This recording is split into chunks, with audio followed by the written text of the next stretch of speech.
Hi, welcome back to the Daily Increment. I'm Daniel Susser, Agile Coach, and today we're going to be asking the question, what is something that we could learn about Agile and running our projects in our teams from running?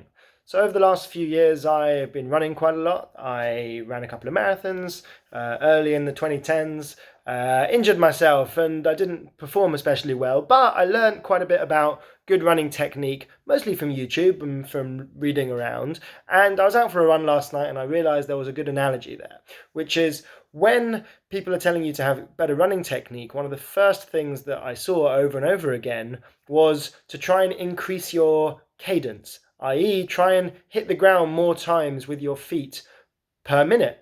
So instead of running bam, bam, bam, bam, bam, bam, where each of these bams is a foot hitting the ground, instead you'd be running bam, bam, bam, bam, bam, bam, bam, bam, bam, bam, bam. Why? Because in order to increase your cadence, you'll have to shorten your stride length. You can't keep up bam, bam, bam, bam, bam, bam, and also have really long strides. And it's good running technique to have short strides. If you have long strides, what you do is you end up reaching your foot ahead of you, and then you land on that foot that's ahead of you, and then that applies a braking force, and it's not as efficient. So it's much better to land with your foot under you, and then you keep the momentum without breaking yourself. And if you look at videos of good runners, the Mo Farahs of the world, running, they land on the ground with their foot under them rather than ahead of them, and they have a short stride compared to your average starter runner who's trying running for the first time. So if you increase your cadence, you take shorter strides, and when you take shorter strides, each stride is more efficient, and you're able to run more efficiently, to run for longer, probably faster, and your body organizes itself better. In Agile, you need to increase your cadence of delivery to encourage yourself to take shorter strides in order to increase your efficiency. What does that mean? Increasing your cadence means getting something finished sooner. So one framework you could use for that is Scrum, where you say every sprint we're going to deliver something that's finished, and the sprint is going to be 2 weeks or 1 week or whatever you decide, but the point is to get a team into the habit of deliver.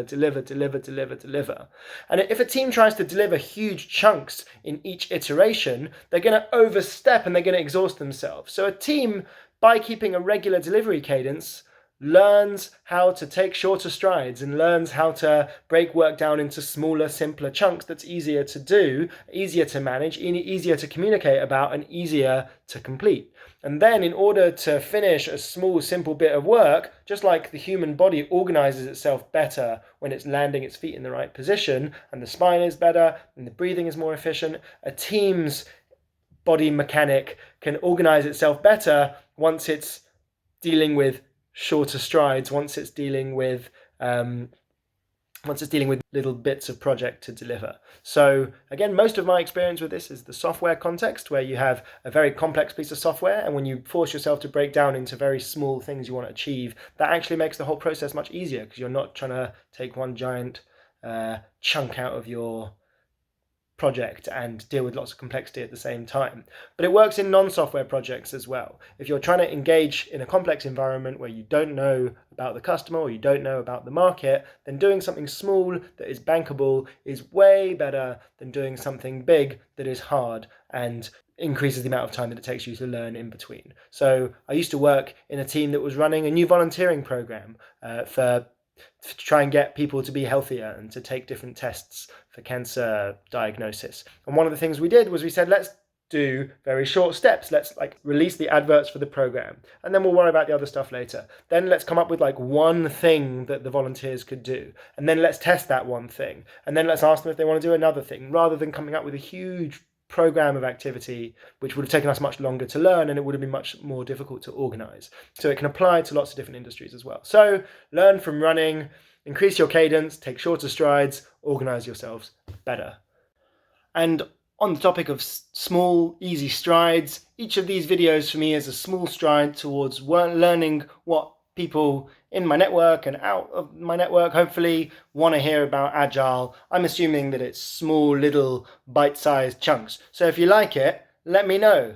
Subscribe to this channel and I'll keep sending videos out. Like it or comment or tell me what you like. Tell me what you want to hear about. Tell me if there's a Scrum or an Agile phrase that doesn't make any sense to you, or you have any questions that you're too embarrassed to ask your local Agile coach at work, or you don't have an Agile coach at work and you want one, but they won't give you one, so you want to be able to talk the language. Whatever. If you like it, hit like. If you want to ask me something, and I'll keep doing it. See you next time.